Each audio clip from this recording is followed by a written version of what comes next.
credit for Nicola's work. He's really, really an amazing designer. He's an amazing creative. I think something that the music industry and the fashion industry share is that now that the internet is alive, criticism has sort of created this sort of competition and race.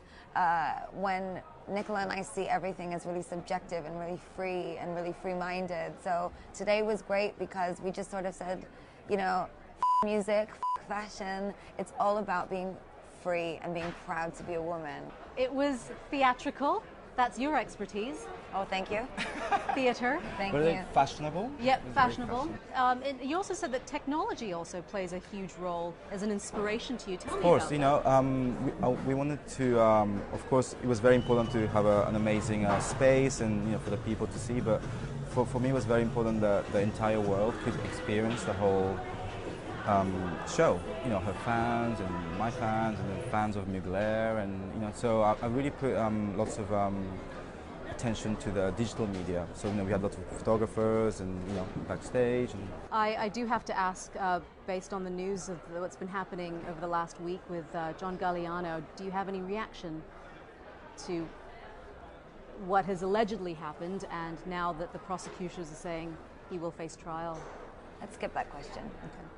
All right, in terms... Let's keep it positive. Let's keep it... your first single, well, your latest single, I should say, Born This Way, was the main soundtrack for this. Tell me about Born This Way.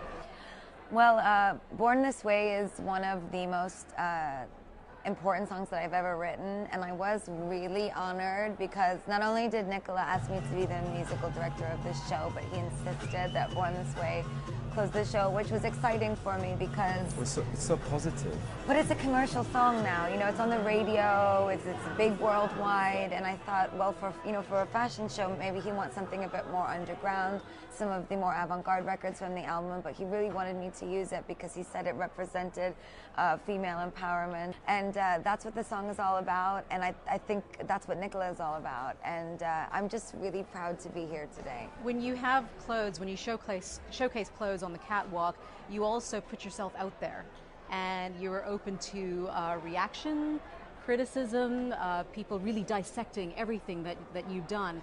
Do you care about the reaction? Do you care about what people think about your designs and your clothes? No, I care about what my friends think and, you know, people that I respect, you know.